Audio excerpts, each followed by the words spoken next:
Salut, donc dans la dernière vidéo, je vous ai montré comment filmer avec votre GoPro. Et dans cette vidéo, je vais vous montrer comment je fais la retouche de mes vidéos. Donc ça va être de la colorimétrie et un peu de montage. Alors nous voilà dans Premiere Pro. Là, on va faire du montage assez basique, donc je pense que n'importe quel logiciel fera l'affaire. Vous n'avez pas besoin d'avoir Premiere Pro pour faire ce qu'on va faire. Voilà, donc on a notre vidéo là. Maintenant, ce qu'on va faire, c'est qu'on va faire de la colorimétrie dessus. Alors on va faire de la colorimétrie assez basique, donc on va tout simplement prendre l'effet couleur lumétrie.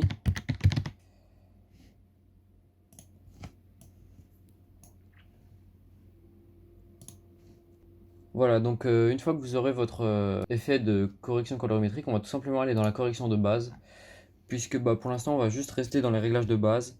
Et d'ailleurs moi c'est ce que je fais tout le temps, j'utilise jamais des réglages compliqués de colorimétrie ou quoi que ce soit. Donc la première chose à faire, ça va être de regarder votre clip avant de le retoucher. Et il va falloir le retoucher en fonction de comment il est d'origine. Donc dans un clip comme celui-là, c'est assez bien parce qu'on va pas avoir trop de soleil, on va pas être surexposé. Donc je vais bien pouvoir vous montrer comment on fait la colorimétrie. Après, donc comme je l'ai dit, il va falloir s'adapter à chaque clip. Donc avec le clip comme ça, quand il sort de la GoPro, il est assez terne. Donc tout de suite, ce qu'on va faire, c'est qu'on va augmenter un petit peu la température et la teinte.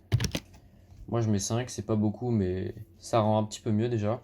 Après là, comme on va avoir un clip assez sombre, on va pouvoir monter un petit peu l'exposition. Donc là je vais mettre 0,2. Comme on n'a pas beaucoup de soleil et du coup ça fait pas beaucoup d'ombre et de zones très éclairées, on va pouvoir augmenter pas mal le contraste.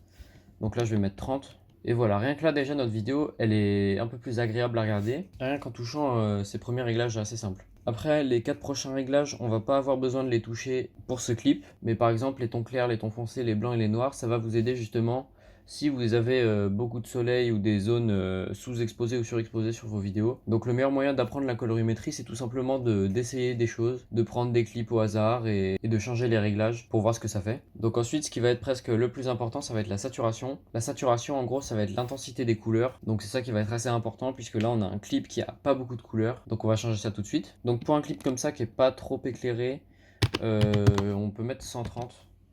Et vous voyez que tout de suite, ça nous donne un clip beaucoup plus coloré et plus agréable à regarder, je trouve.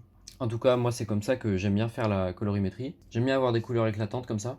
Mais comme je vous dis, le mieux c'est de tout simplement tester des choses et de voir ce qui vous plaît, ce qui vous plaît pas. Donc voilà, c'était tout simple dans cette vidéo. Je vous ai juste montré un peu quel outil j'utilise et assez simplement comment l'utiliser. Et donc rien qu'avec cette correction de base, on peut déjà faire beaucoup de choses sur un clip sans avoir besoin d'aller toucher aux courbes de couleurs, tout ça.